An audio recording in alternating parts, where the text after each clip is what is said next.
Thank you and welcome to the show this morning. The topic this morning is Big Brothers and Big Sisters of Middle Tennessee.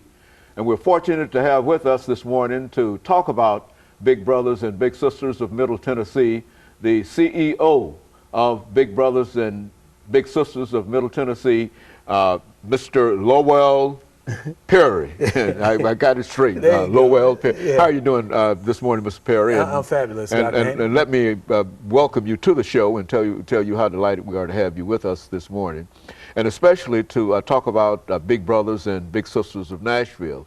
I think I have to admit that we had an opportunity to see you on another show, and the information that you gave was so impressive that we decided that this would be an opportunity for us to talk about Big Brothers and Big Sisters and have you to come by and to give us some information. Why don't you take the first segment of this show, Mr. Perry, to talk about your background, your education, and some of the things that eventually led you to the CEO, in a real sense, of Big Brothers and Big Sisters of Middle Tennessee, and then we'll talk about other things. Okay. Well, Dr. Haney, again, thank you for having me on, and it's always a pleasure to come out and talk about the organization and all. And I'll give you a little bit of a background on me. I actually grew up in Detroit, Michigan. Lived here in the Nashville area for almost 8 years now. This is really home. My wife and I made a quality of life decision to move down here and love it. I'm a graduate of Yale University, where actually I had my first experience with Big Brothers, Big Sisters, where I was a big brother while I was a college student there, and was forever touched by that experience.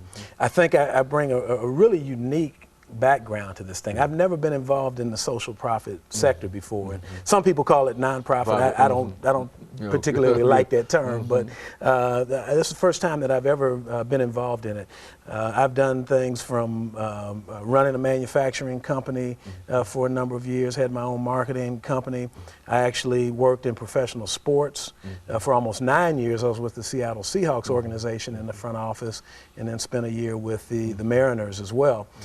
I guess that was pretty appropriate given the fact that my dad, Lowell Sr., was a former professional football player of the Pittsburgh Steelers, and actually was the first black head coach in the NFL of the modern era in 1957 when the Steelers made him a receivers coach. So, you know, kind of followed that track along, and combined all of the business and some of the things that I learned educationally, and I see now that I was being prepared for this point in time to run this organization, because I've utilized everything that I do personally, professionally. My hobby is acting. I've been in a number of movies, television shows, commercials, and so forth, and I still do that from time to time. But it's taken every one of those skill sets with this organization. And so it's been a great challenge for me. Literally, it came along at a time in my life when I was looking to do something more significant. And my wife, Kathy, was looking through a Sunday Tennessean one day, and she saw this ad for CEO Big Brothers, Big Sisters of Middle Tennessee. She read the job description. She says, "Wow, honey, this sounds like you."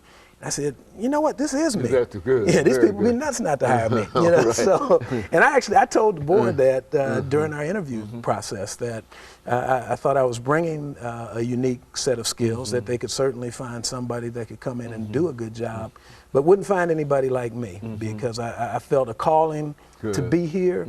It has been a real blessing to me in many respects.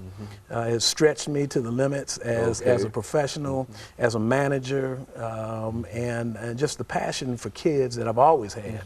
It's just been a real thrill. So that kind of, you know. Well, now, over the last minute or so before the end of this segment, what is the Big Brothers and Big Sisters organization about? I mean, when was that established? Yeah, well, Big Brothers Big Sisters has been around for over 100 years. It was formed originally in Philadelphia when a group of businessmen decided that there were some problems with delinquency among young boys in particular. Here in Middle Tennessee, it was formerly known as Buddies of Nashville, and we celebrated our 40th anniversary last year. Okay, so this is the old Buddies of Nashville. I've heard of that organization. Yes, sir. But yes, sir. And we match a caring adult with a vulnerable young person with a mentor. and not a surrogate parent, but somebody that becomes a part of that child's team, that lets that kid know that they matter in this world, help to plant seeds of hope, of promise, and make sure that they have every opportunity to achieve the American dream. Very good. And of course, let us take our first commercial break here, Mr. Perry, and we'll be back with our audience following this very, very short commercial break.